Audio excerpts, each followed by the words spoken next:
अस्सलाम वालेकुम दोस्तों। जीअं तव्हांजो पंहिंजो मिठा ख़ान मिठल मस्त अॼु तव्हांजे लाइ हिकु दिलचस्प कहाणी खणी आयो आहियां जेका कॉमेडी बि आहे। हिकिड़ा हुआ टे मवाली टे जेके हुआ उन्हनि हिकु ॾींहुं वेही पाण में हिकु मीटिंग कई। मीटिंग दौरान उन्हनि इहा मीटिंग ठाही त अॼु छो न को अहिड़ो ताम तयारु कयो वञे जंहिंजो खाई पंहिंजो ॾाढो मज़ो वठिजे।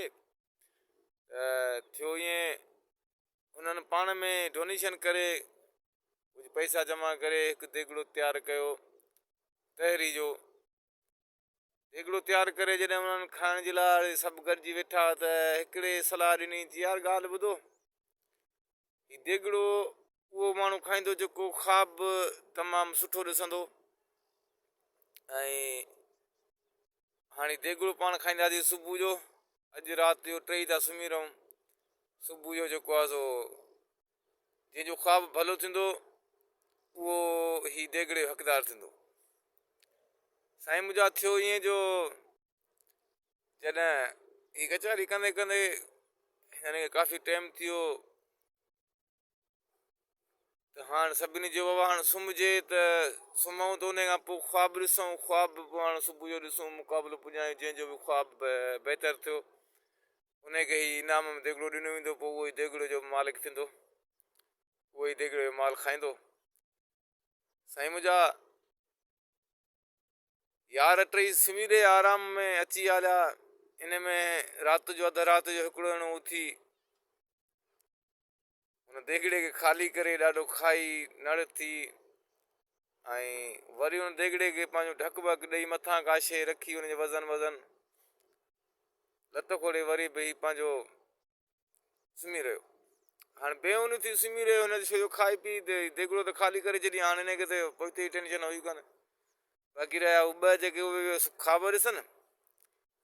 साईं मुंहिंजा सुबुह थी त हू त खायो पियो सुतो पियो, हुनखे त टेंशन कोन हुई।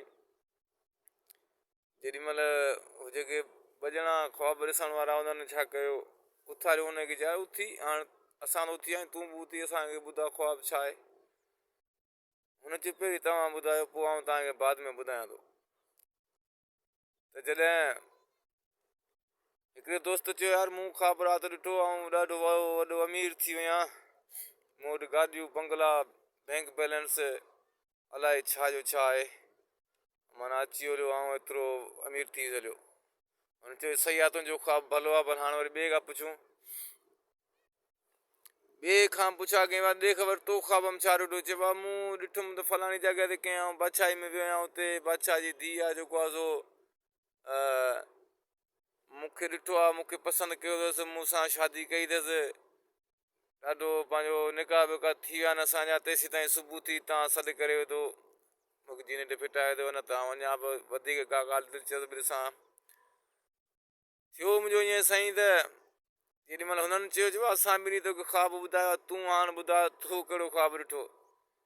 चइबो आहे तव्हां ॿई सुता पिया हो, तव्हां इहो ज़ुल्म राति ॾिठो कोन, तव्हां पंहिंजी अखियुनि सां ॾिसो आहे त तव्हां बि चओ आहे तोबा तोबा करे भॼी वञो आहे। चइबो थियो छा, चई अरे इहा ॻाल्हि इहो किसो मूंखां न पुछो। अरे बाबा तूं ॿुधा न तोसां कहिड़ो ज़ुल्म थियो। चइबो आहे मूंसां वॾो राति ज़ुल्म थियो, आख़िर थियो त छा। हुन चइबो आहे थियो मूंसां ईअं जो राति हिकिड़ा ॿ ॼणा मरा नकाब वकाब हणी अची जेको आहे सो हिते वेही रहिया, लठियूं हुननि जे ॿ हथ में अची मूंखे लठियूं आयूं। मूं हुननि खां पुछियो भई मूंखे लठियूं तव्हां छाजे करे भाणियो, कहिड़ो मूं तव्हांजो ॾोह कयो आहे। चई हीउ देगिड़ो चांवर जो खा न त असां तोखे कुटींदासीं। बाबा अची मूंखे लठियूं आयूं, पोइ हाणे असीं मोचड़नि सुराऊं देगिड़ो खाई अदा आऊं त सुम्ही रहियसि। बाक़ी हाणे तव्हांजा ॾाढा ख़्वाब भला हुआ बहितरु। दोस्तो हीअ तव्हांखे कहाणी मूं अॼु ॿुधाई, उमेदु आहे त तव्हांखे पसंदि आई हूंदी। मुंहिंजी हीअ वीडियो तव्हांखे पसंदि आई हुजे लाइक सब्सक्राइब ज़रूरु कंदा, कमेंट्स पंहिंजा ज़रूरु राय रसींदा असांखे, त जीअं असांखे मालूम थिए त असांजे दोस्तनि खे असांजी वीडियो केतिरे क़दुरु ताईं बहितरु लॻनि थियूं। अगरि जे तव्हांखे बहितरु लॻनि थियूं कमेंट्स कयो, असांखे पंहिंजी राय ॾियो त असां जेको आहे सो पंहिंजी वीडियोनि खे अञा बि वधि खां वधीक टाइम ॾियूं ऐं वधि खां वधि बहितरु बणाए तव्हां दोस्तनि ताईं पुॼायूं, तव्हांजी इंटरटेनमेंट कयूं, तव्हांखे मुतमइन कयूं, ख़ुशि कयूं। तो सजणनि खां इजाज़त घुरंदासीं। सिंध सलामत, साथ सलामत।